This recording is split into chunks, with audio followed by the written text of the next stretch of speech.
Arestado isang lalaki sa Antipolo, Rizal matapos niyang magnakaw ng motorsiklo. Paliwanag niya na pagdiskitahan lang niya ang motor at ibebenta sana para may mapangkain.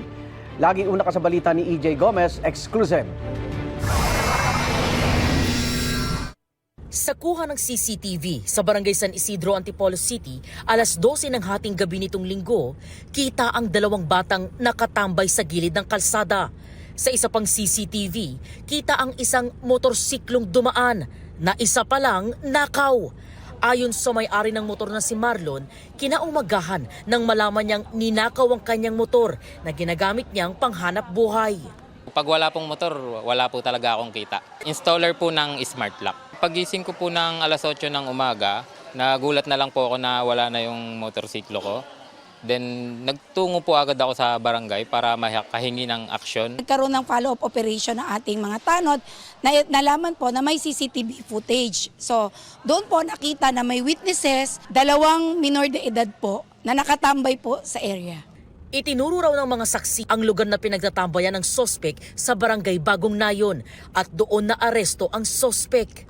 At nung pumunta rin ang ating barangay tanod kasamang ating pulis, inamin ng suspect na yung motor ay inaalok na niya, actually iniikot na niya sa ibang barangay, particular sa Barangay Kupang.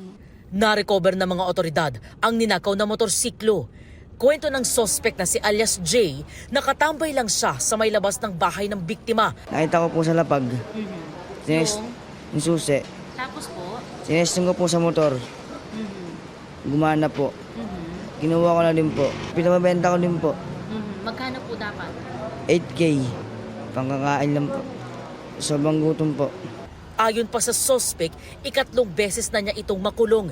Dati na siyang nasangkot sa mga insidente ng akyat bahay at pagnanakaw sa kanilang barangay.